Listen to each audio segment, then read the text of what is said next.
প্রবক্তা জেরেমিয়ার গ্রন্থ 37, 38 এবং 29 অধ্যায়।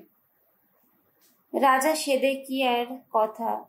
যোশিয়ার পুত্র সেদেকিয়া যহোয়াকিমের পুত্র কোনিয়ার স্থানে দেশে রাজা হলেন। ব্যাবিলনের রাজা নেবুকাদনেজার নিজেই তাকে জুদা দেশে রাজা করলেন। প্রবক্তা জেরেমিয়ার মুখ দিয়ে ভগবান সেই যে সব বাণী শুনিয়েছিলেন, কেউ সেসব বাণী গ্রাহ্য করল না। রাজা নিজেও বা তার পারিষদেরাও নন, দেশের লোকেরাও নয়। রাজা সেদেকিয়া অবশ্য প্রবক্তা জেরেমিয়ার কাছে সেলেমিয়ার পুত্র যেহোয়াখালকে এবং মায়াসেয়ার পুত্র যাজক সেফানিয়াকে এই কথা বলতে পাঠালেন, দয়া করে আমাদের ভালোর জন্য আপনি আমাদের ঈশ্বর ভগবানের কাছে প্রার্থনা জানান। জেরেমিয়া তখনও লোকদের মধ্যে অবাধে যাওয়া আসা করতে পারতেন, তখনও তাকে কারারুদ্ধ করা হয়নি। এই সময় ফারাওর সেনাবাহিনী রণ অভিযানে মিশর থেকে বেরিয়ে পড়েছে। কালদীয়রা, যারা এতদিন জেরুসালেম অবরোধ করেছিল, মিশরীয়দের আসার খবর পেয়ে তারা জেরুসালেম ছেড়ে সবেমাত্র দূরে সরে গেছে। তখন প্রবক্তা জেরেমিয়ার প্রতি উচ্চারিত হলো ভগবানের এই বাণী। ইসরায়েলের ঈশ্বর স্বয়ং ভগবান এই কথা বলছেন, জুদার রাজা তোমাদের তো আমার কাছে পাঠিয়েছে এবার কি ঘটবে তাই জেনে নিতে। তাকে তোমরা এই কথা বলো, ফারাওর ওই যে সেনাবাহিনী তোমাদের সাহায্য করতে রণ অভিযানে বেরিয়েছে, তারা এবার নিজেদের দেশ মিশরেই ফিরে যাবে, আর কালদীয়রা তখন ফিরে এসে আক্রমণ চালিয়ে নগরটি দখল করে নেবে, আগুন ধরিয়ে তা পুড়িয়েই ফেলবে। ভগবান এই কথা বলছেন। কালদীয়রা যে এখান থেকে একেবারে চলেই যাবে এ কথা ভেবে তোমরা নিজেদের ভুলিও না। না, তারা যাবেই না। আসলে যিনি এমনটিও হতো, কালদীয়দের ওই যে সেনাবাহিনী এখন তোমাদের বিরুদ্ধে যুদ্ধ চালাচ্ছে, তোমরা সেই গোটা বাহিনীকে হারিয়েই দিতে। ওদের যত শিবিরে যদি শুধু আহত সৈন্যরাই পড়ে থাকতো, তাহলেও ওরা কিন্তু সবাই বেরিয়ে এসে আগুন ধরিয়ে এই নগরীকে পুড়িয়ে ফেলতই। জেরেমিয়াকে গ্রেপ্তার করে আটক করা হলো। ফারাওর সেনাবাহিনী এগিয়ে আসছিল বলে কালদীয়দের সেনাবাহিনী যখন জেরুসালেম ছেড়ে চলে গেছে, তখন জেরেমিয়া পারিবারিক সম্পত্তির পাওনা অংশ বুঝে নেবার জন্যে জেরুসালেম থেকে বেঞ্জামিন প্রদেশে যাবার জন্যে রওনা হলেন। কিন্তু তিনি যখন বেঞ্জামিন তোরণদ্বারে এসে পৌঁছলেন, তখন সেখানে ছিলেন হানানিয়ার পৌত্র সেলেমিয়ার পুত্র ইরিয়া নামে একজন রক্ষীপাল। তিনি প্রবক্তা জেরেমিয়াকে গ্রেপ্তার করে বললেন, আপনি তো আমাদের ছেড়ে কালদীয়দের দলে যোগ দিতে যাচ্ছেন। জেরেমিয়া উত্তর দিলেন, মিথ্যে কথা, আমি তো কালদীয়দের দলে যোগ দিতে যাচ্ছি না। ইরিয়া কিন্তু তার কোনো কথা শুনতেই চাইলেন না। তিনি জেরেমিয়াকে গ্রেপ্তার করে শহরের কর্তা ব্যক্তিদের কাছে নিয়ে গেলেন। তারা জেরেমিয়ার ওপর রেগে গিয়ে তাকে মারধর দিয়ে রাজসচিব জোনাথানের বাড়িতেই বন্দি করে রাখলেন। সেই বাড়িটা তখন কারাগার করা হয়েছিল। সেখানে মাটির নিচে একটি কারাকক্ষে জেরেমিয়াকে রেখে দেওয়া হলো। বেশ কিছুদিন তাকে সেখানে থাকতে হয়েছিল। পরামর্শ নিতে রাজা এবার জেরেমিয়াকে ডেকে পাঠালেন। তারপর একদিন রাজা সেদেকিয়া লোক পাঠিয়ে তাকে নিজের প্রাসাদে আনালেন। সেখানে তিনি তাকে একান্তে জিজ্ঞেস করলেন, ভগবানের কাছ থেকে নতুন কোনো বাণী এসেছে কি? জেরেমিয়া উত্তর দিলেন, হ্যাঁ এসেছে। তারপর তিনি বললেন, আপনাকে ব্যাবিলনের রাজার হাতে তুলে দেওয়া হবে। জেরেমিয়া রাজা সেদেকিয়াকে একথাও বললেন, আপনার বিরুদ্ধে, আপনার কর্মচারীর বিরুদ্ধে, এই জাতির মানুষদের বিরুদ্ধে আমি কি এমন অপরাধ করেছি যে আপনারা আমাকে এভাবে কারাগারে রেখেছেন? কোথায় গেল আপনাদের সেই সব প্রবক্তা যারা এই ভবিষ্যৎবাণী আপনাদের শুনিয়ে বেড়াতো? ব্যাবিলনের রাজা নাকি আপনাদের বিরুদ্ধে, এই দেশের বিরুদ্ধে কখনো রণ অভিযান করবে না? এখন প্রভু মহারাজ, দয়া করে আমার কথায় কান দিন। আমার এই আবেদন আপনার সামনে পেশ করতে দিন। আমাকে রাজসচিব জোনাথনের বাড়িতে আর পাঠাবেন না, তাহলে সেখানে আমি তো মরেই যাব। রাজা সেদেকিয়া তখন আদেশ দিলেন, জেরেমিয়াকে যেন প্রহরা প্রাঙ্গণেই রাখা হয় এবং যতদিন শহরে রুটি পাওয়া যায় ততদিন রুটিওয়ালাদের পাড়া থেকে এনে তাকে যেন রোজ একটি করে রুটি দেওয়া হয়। তাই জেরেমিয়া প্রহরা প্রাঙ্গণেই থেকে গেলেন। এবেদ মেলেক কুয়োর মধ্যে ফেলে দেওয়া জেরেমিয়াকে রক্ষা করলেন। মাত্তানের পুত্র শেফাতিয়া, পাসহুরের পুত্র গেদালিয়া, সেলেমিয়ার পুত্র জুখাল ও মালকিয়ার পুত্র পাসহুর জেরেমিয়াকে উপস্থিত সকলকে এই কথা বলতে শুনলেন। ভগবান এই কথা বলছেন, যে কেউ এই নগরীতে থেকে যাবে তাকে তলোয়ার, দুর্ভিক্ষ বা মহামারীতে মরতেই হবে। এদিকে যে কেউ কালদীয়দের কাছে আত্মসমর্পণ করবে সে কিন্তু বেঁচেই যাবে, তার প্রাণ তারই থাকবে। হ্যাঁ, সে বেঁচে যাবেই। ভগবান এই কথা বলছেন, এই নগরীকে নিশ্চয়ই ব্যাবিলনের রাজার সেনাবাহিনীর হাতে তুলে দেওয়া হবে। সে তা দখল করে নেবে। শহরের কর্তা ব্যক্তিরা তখন রাজাকে বললেন, ওই লোকটাকে মেরেই ফেলা হোক, কেননা ওই সব কথা শুনিয়ে ও তো শহরের যে সৈন্যরা এখনো রয়েছে তাদের এবং সমস্ত লোকদের মনোবল ভেঙে দিচ্ছে। লোকটা আসলে মনে মনে যা চায় তা জনগণের সুখ শান্তি নয়, বরং অমঙ্গল। রাজা সেদেকিয়া উত্তর দিলেন, কেন? ওর ভাগ্য তো তোমাদেরই হাতে। তোমাদের বিরুদ্ধে রাজা কি বা করতে পারে? তখন জেরেমিয়াকে নিয়ে গিয়ে প্রহরা প্রাঙ্গণে সেই যে রাজপুত্র মালকিয়ার কুয়োটি রয়েছে তার মধ্যে তারা তাকে ফেলে দিলেন। কিছু দড়ির সাহায্যেই তাকে ওই কুয়োয় নামিয়ে দেওয়া হলো। কুয়োটির মধ্যে তখন জল ছিল না, ছিল শুধু পাক। সেই পাকের মধ্যে জেরেমিয়া তলিয়ে যেতে লাগলেন। সেই সময় রাজপ্রাসাদের এক কুশীয় পদস্থ কর্মচারী, যার নাম এবেদ মেলেক, তিনি এই খবর পেলেন যে জেরেমিয়াকে সেই কুয়োটির মধ্যে রাখা হয়েছে। রাজা তখন বেঞ্জামিন তরুণদ্বারে দরবার করছিলেন। এবেদ মেলেক রাজপ্রাসাদ থেকে বেরিয়ে এসে রাজাকে বললেন, প্রভু মহারাজ, প্রবক্তা জেরেমিয়াকে নিয়ে ওরা যেসব কাণ্ড করেছে তা কিন্তু খুবই অন্যায়। ওরা কিনা তাকে কুয়োটির মধ্যে ফেলে দিয়েছে।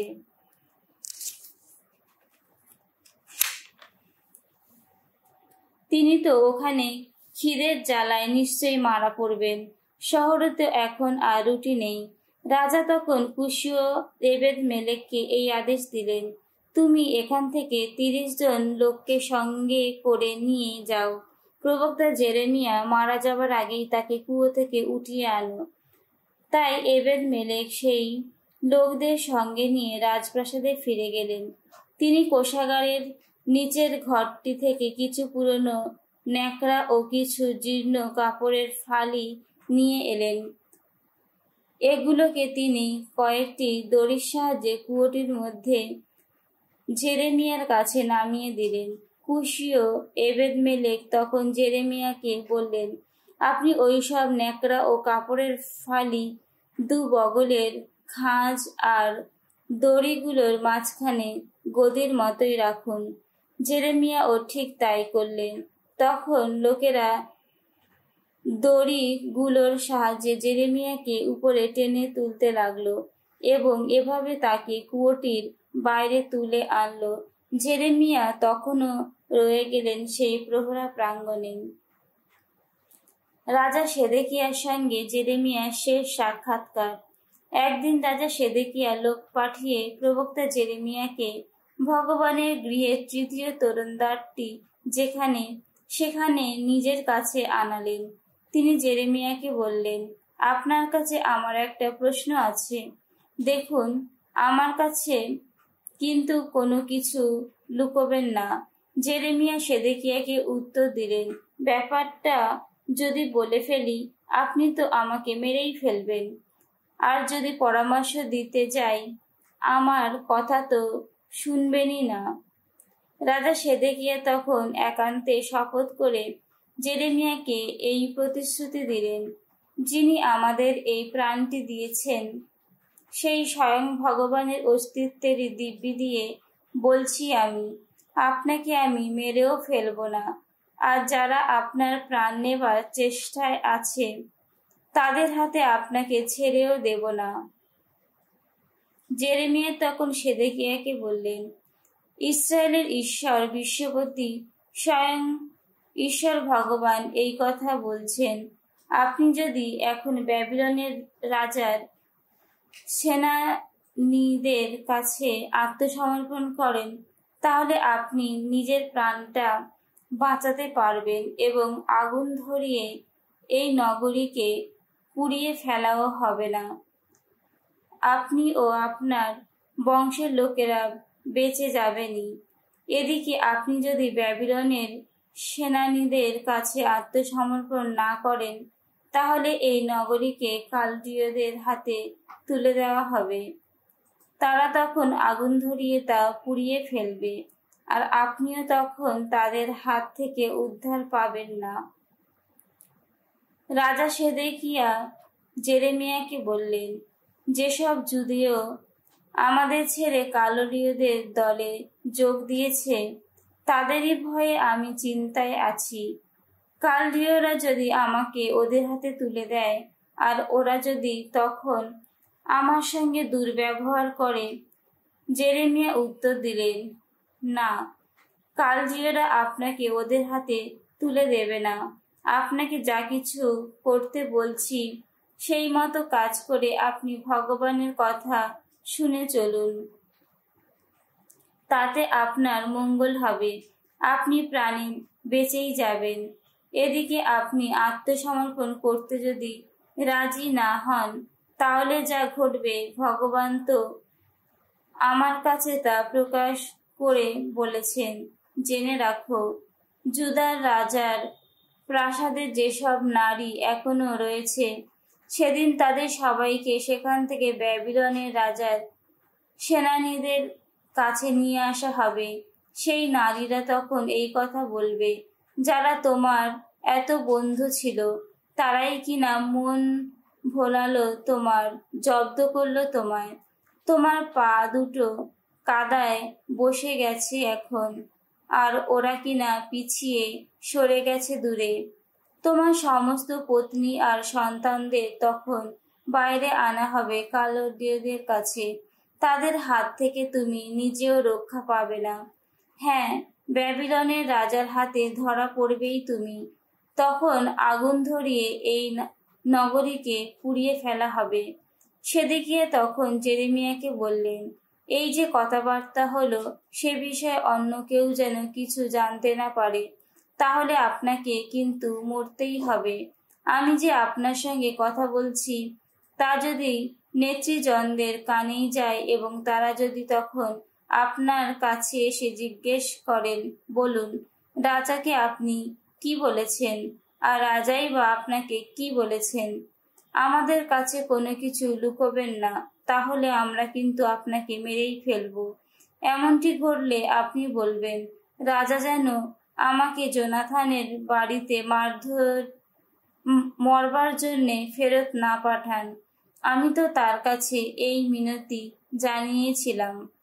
পরে সত্যি ওই সব নেতৃজন জেরেমিয়ার কাছে এসে ওই প্রশ্ন করেছিলেন, আর জেরেমিয়াও তখন রাজা তাকে যেমনটি বলতে আদেশ দিয়েছিলেন হুবহু তেমনটি বলেছিলেন।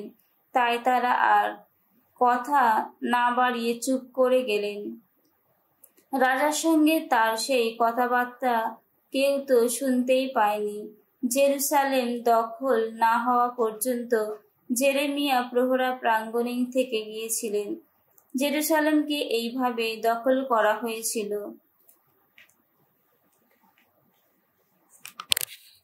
জেরুসালেমের পতন। জুদার রাজা সেদেকিয়ার আমলে ৯ম বছরের ১০ম মাসে ব্যাবিলনের রাজা নেবুকাদনেজার তার সমস্ত সেনাবাহিনীকে সঙ্গে নিয়ে জেরুসালেমের বিরুদ্ধে রণ অভিযান করলেন। শহরটি অবরোধ করা হলো। সেদেকিয়ার আমলে ১১ বছরের চতুর্থ মাসের ৯ম দিনে নগর প্রাকারের একটি অংশ ভেঙে ফেলা হলো। তখন ব্যাবিলনের রাজার সমস্ত সেনানী জেরুসালেমে ঢুকে মাঝের তোরণটির কাছে তাদের প্রধান শিবিরটি বসালেন। এই সেনানীরা হলেন নেগাল সারেসের সামগার নেবো সারসেখিম নামে পদস্থ রাজ কর্মচারীদের প্রধান। নেগাল সারেসের নামে আর একজন বড় রাজ কর্মচারী এবং ব্যাবিলনের রাজার অন্যান্য সেনানী। তাদের দেখে জুদার রাজা সেদেকিয়া ও তার সমস্ত যোদ্ধা পালিয়ে গেলেন। সেই রাতে রাজ উদ্যানের পথ ধরে তারা ২ প্রাকারের মাঝ দরজা দিয়ে শহর ছেড়ে আরাবায় যাবার পথ ধরলেন। কিন্তু কালদীয় সৈন্যরা তখন তাদের পিছনে তাড়া করল। শেষে তারা সেদেকিয়াকে ধরে ফেলল জেরিখোর নিম্নভূমিতে। তাকে ধরে তারা তখন হামাত অঞ্চলে রিবলা নগরে ব্যাবিলনের রাজা নেবুকাদনেজারের কাছে তাকে নিয়ে গেল। ব্যাবিলনের রাজা তার বিরুদ্ধে দণ্ডাদেশ ঘোষণা করলেন। তারপর তার আদেশে সেই রিবলাতে সেদেকিয়ার চোখের সামনেই তার পুত্রদের কতল করে মেরে ফেলা হলো, আর সেই সঙ্গে জুদার যত গণ্যমান্য ব্যক্তিকেও কতল করে মারা হলো। তারপর সেদেকিয়ার চোখ দুটি অন্ধ করে দিয়ে তাকে ব্যাবিলনে নিয়ে যাবার জন্য ব্রোঞ্জের জোড়া সেকেলে বেঁধে রাখা হলো। কালদীয়রা তখন আগুন ধরিয়ে রাজার প্রাসাদ আর লোকদের ঘরবাড়ি সবই পুড়িয়ে ফেলল। তারা জেরুসালেমের প্রাকার বেষ্টনী ভেঙে চুরমার করে দিল। রাজরক্ষী দলের অধিনায়ক নেবুজারাদান তখন বাকি লোকদের নগরীতে তখনও রয়েছে, যারা এবং নিজেদের দল ছেড়ে কালদীয়দের দলে যোগ দিয়েছে, যারা এক কথায় অবশিষ্ট যেসব লোক তখনও সেখানে রয়েছে তাদের সকলকে নির্বাসিত করে ব্যাবিলনে নিয়ে গেলেন। অবশ্য লোকদের মধ্যে যারা নিতান্তই গরীব ছিল, যাদের বিষয় আশয় কিছুই ছিল না, রাজরক্ষী দলের অধিনায়ক নেবুজারাদান তেমন কিছু লোককে জুদা দেশে রেখে গেলেন। সেই সময় তিনি তাদের দিয়ে গেলেন কিছু আঙুর ক্ষেত ও শস্য ক্ষেত। জেরেমিয়ার মুক্তিলাভ। ব্যাবিলনের রাজা নেবুকাদনেজার তার রক্ষী দলের অধিনায়ক নেবুজারাদানকে জেরেমিয়ার বিষয়ে এই আদেশ দিয়েছিলেন, তুমি নিজে তার ভার নিও, তার বিশেষ যত্ন নিও, তার কোনো ক্ষতি করো না, বরং তিনি যেমনটি থাকতে চান তার জন্য তেমন ব্যবস্থাই করো।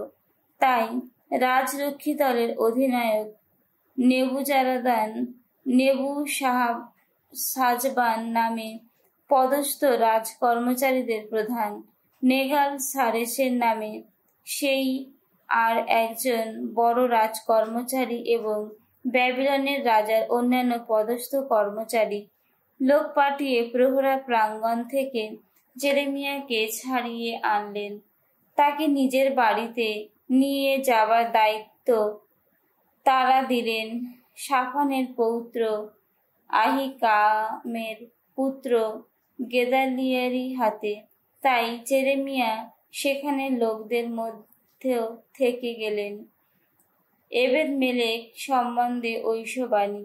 জেরেমিয়া যখন প্রহরা প্রাঙ্গণে নজরবন্দী ছিলেন, তখন তার প্রতি উচ্চারিত হয়েছিল ভগবানের এই বাণী, কুশীয় এবেদ মেলেককে গিয়ে বলো, ইসরায়েলের ঈশ্বর স্বয়ং বিশ্বপতি ভগবান এই কথা বলছেন, জেনে রাখো, এই নগরী সম্বন্ধে আমি যা বলেছি এবার তা সত্য করে তুলব।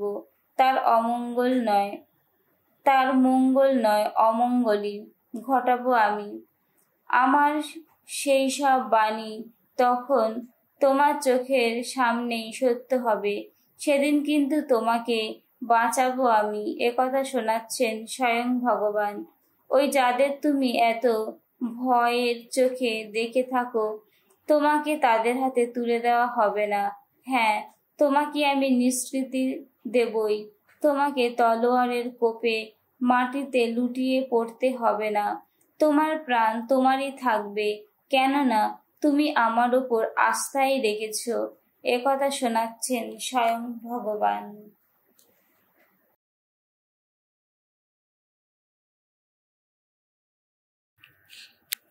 বেঞ্চিরাগ থেকে পাঠ, 19 অধ্যায় 1 থেকে 17। পানাসক্ত কোনো শ্রমিক কখনো বিত্তশালী হতে পারবে না। ছোটখাটো ব্যাপার যে তুচ্ছ করে, সে আস্তে আস্তে তলিয়েই যাবে। সুরা আর নারী যত বুদ্ধিমানের মতিভ্রম ঘটায়, যত গণিকার সঙ্গে মেলামেশা করতে করতে মানুষ নির্লজ্জ হতে থাকে, পচবে তার দেহ, জমবে কৃমি কীট, তার ভাগ্যে এই তো লেখা আছে। তার ওই নির্লজ্জতা শেষে তার বিনাশ ঘটাবে। যে মানুষ সহজেই পরের ওপর আস্থা রেখে ফেলে, সে তো অগভীর মনের মানুষ। যে মানুষ পাপ করে, সে নিজেরই ক্ষতি করে। যে মানুষ অধর্মের কাজ করে আনন্দ পেয়ে থাকে, সে তো দণ্ডিত হবেই। যে পরচর্চা করতে ঘৃণা করে, সে অধর্মের হাত থেকে রক্ষা পায়। এর কথা ওর কাছে বলো না কখনো, তাহলে তোমার কোনো ক্ষতি হবে না। বন্ধু বা শত্রু কারো ব্যাপারে বলো না কোনো কিছু। তেমন কথা ফাঁস করে না দিলে যদি কোনো পাপ না হয়, তাহলে তা ফাঁস করে দিও না কখনো। হতেই তো পারে যে তোমাকে অমন কথা বলতে শুনেছে, সে তোমায় বিশ্বাস করতে চাইবে না। সময় এলে তোমার প্রতি তার সেই বিরূপ ভাব প্রকাশ পাবেই। যদি কিছু শুনেই থাকো, তা বরং তোমার সঙ্গে কবরে যাক। ভয়ের কিছু নেই, সেই কথার চাপে তুমি ফেটে পড়বে না। নির্বোধ গোপন কিছু যদি জানতে পারে, সে তখন প্রসব বেদনার মতোই কষ্ট পেতে থাকে। গর্ভিণী নারীর মতো দশা হয় তার। মূর্খের অন্তরে গোপন কোনো কথা তার উরুদেশে বিঁধে থাকা তীর। বন্ধুর নামে কিছু রটে থাকলে সে ব্যাপারে বন্ধুকেই প্রশ্ন করো তুমি। সে হয়তো করেনি তেমন কোনো কাজ, আর যদি বা করে থাকে, সে যেন তা আর না করে কখনো। প্রতিবেশীর নামে কিছু শুনে থাকলে সে ব্যাপারে তাকেই প্রশ্ন করো তুমি। সে হয়তো বলেনি তেমন কোনো কথা, আর যদি বলেই থাকে, সে যেন তা আর কখনো না বলে কখনো। বন্ধুকেই প্রশ্ন করো তুমি। প্রায় তো কুৎসা রটানো হয়ে থাকে। যা কিছু শুনতে পাও, সব কিছুই বিশ্বাস করো না। কেউ তো ভুল করে তেমন কিছু বলতেও পারে যা সে বলতে চায়নি। কে আছে এমন যে কথা বলতে গিয়ে কোনো দোষ করেনি কখনো? শাসানি শোনানোর আগে কি ঘটেছে প্রতিবেশীকে প্রশ্ন করে দেখো, তারপর পরাৎপরের বিধান মতোই যা করার করো। সাধু যোহন রচিত মঙ্গল সমাচার 3 অধ্যায় 22 থেকে 36 পদ। এরপরে যিশু তার শিষ্যদের নিয়ে জুদিয়ার গ্রামাঞ্চলে গেলেন। তিনি তাদের সঙ্গে সেই অঞ্চলে কিছুদিন রইলেন আর লোকদের দীক্ষাস্নাত করতে লাগলেন। এই সময়ে যোহনও লোকদের দীক্ষাস্নাত করছিলেন সালেমের কাছে আইনুন নামে একটি জায়গায়, যেখানে যথেষ্ট জল পাওয়া যেত।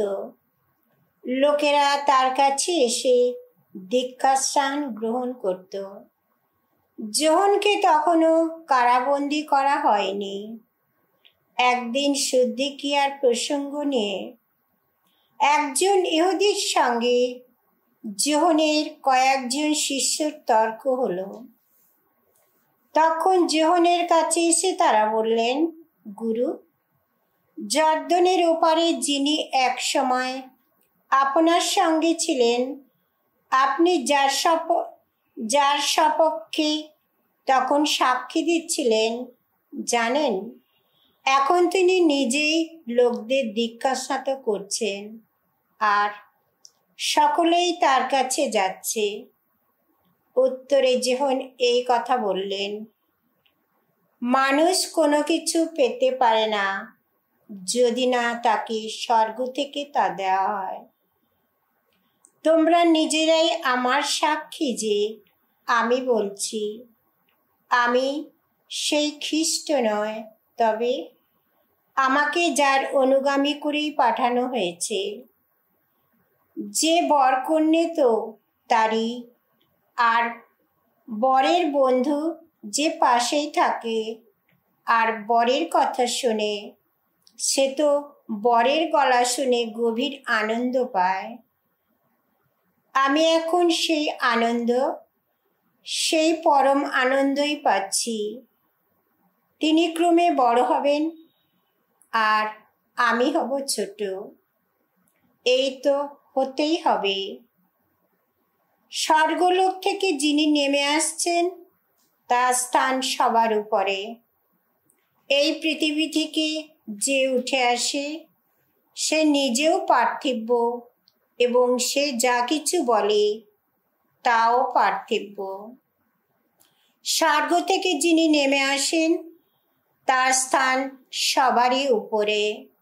নিজে যা দেখেছেন আর শুনেছেন তারই বিষয়ে সাক্ষী দিয়ে থাকেন তিনি, অথচ তার সেই সাক্ষ্যবাণী কিনা কেউ মেনে নেয় না।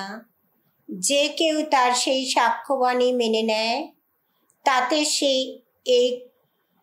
এই কথার সুনিশ্চিত সমর্থন জানায় যে পরমেশ্বর সত্যবাদী।